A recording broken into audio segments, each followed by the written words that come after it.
Hello Year 7s. Today's video is on classification and taxonomy. So we're going to be talking about how we classify things, what taxonomy is, and how we get our scientific names for our living things, our plants and our animals. So there's a little bit of debate amongst the taxonomists out there, and taxonomists are people that classify things. There's a little bit of debate. Some people think that it should be a 7-tiered system. Some people think it should be an 8-tiered system. So if we have a look on the right here, we can see 1, 2, 3, 4, 5, 6, 7. This is our traditional model of our classification system. And we start with our kingdom, then our phylum, our class, our order, our family, our genus, and our species. And as we get closer towards the species, we become more and more specific towards one living thing. So one animal, one plant. So it's a little bit of a reverse pyramid. So funneling down so that we become more and more specific towards the one thing that we really want to know about. So when we're talking about kingdoms, there are 5 kingdoms in total. There's monera, protists, fungi, plants, and animals. 5 of them. So as soon as you see something that is living, the first thing that you would need to decide is which one of these 5 kingdoms it goes into. As soon as you've picked one out of the 5 kingdoms, you forget about the other 4, and they're no longer important to classifying that particular plant or animal, whatever it is that you've decided to classify.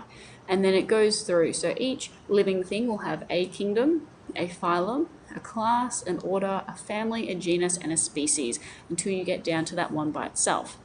But, as I said, there is some debate. Some biologists or taxonomists believe that there should be an 8-tiered system. So you'll notice that up the top here, I've added domain. And there are 3 domains. There's archaea, there's eubacteria, and there's eukaryotes. And all that means is that the scientists, what they decided to do was they took one of the kingdoms and said, but we need to be a little bit more specific with this kingdom. So they said that there were some that were around, some prehistoric bacteria and things that were around, and they live in very hard to live in climates now. So they live in extreme heat and extreme cold and those kinds of things. And they're archaea.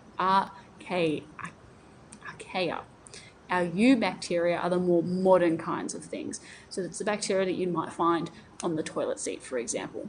And then there's the eukaryotes, and that's our plants and animals that we see every day. So for the purpose of this, we're just going to focus on the 7-tiered system because it's a little bit easier to remember.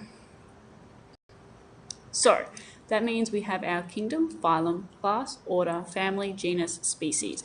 We need to be able to remember it. So what we do is we make something called a mnemonic. And what we do when we make a mnemonic is we take the first letter of each of the words, so our K, our P, our C, and we make words that start with those letters.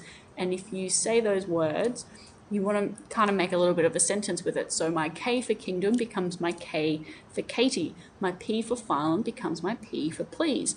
My C for class, my C for come, my O for order, my O for over. My F for family, my F for 4, my G for genus, my G for great, my S for species becomes my S for sweets. And if I read my mnemonic that I have on the right, it says, Katie, please come over for great sweets. So if I'm trying to remember in my assessment task the order that I need to remember for my classification system, I'd say to myself, Katie, please come over for great sweets. And I'd go K for Katie, K for kingdom, P for phylum, P for please.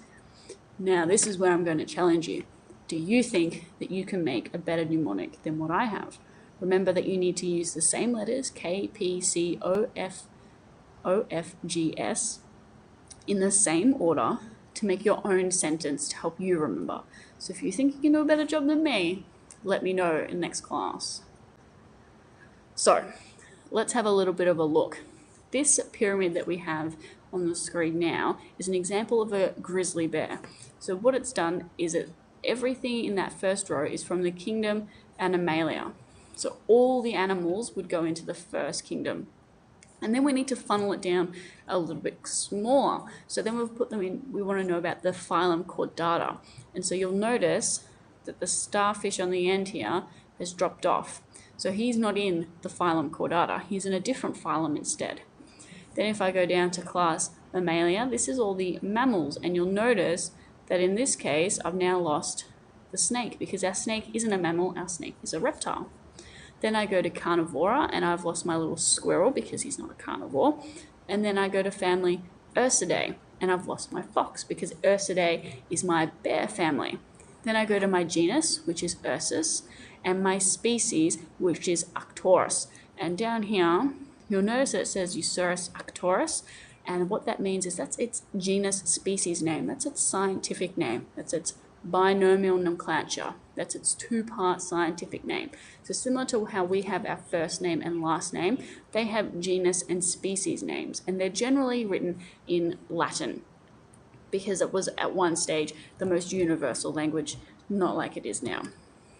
So remember I was just talking about our scientific names, and that's our binomial, bi meaning two, nomial, binomial, nomenclature, and that just means our two-part name. One very special person made this, and you would have noticed on that first slide it said the Linnaeus classification system, and we had our kingdom, phylum, all that order without the domain. And that was made by Carolus Linnaeus, and he also came up with the binomial names, so the two-part scientific names. So he was a very important person. He decided that we needed to be able to tell everything apart from each other.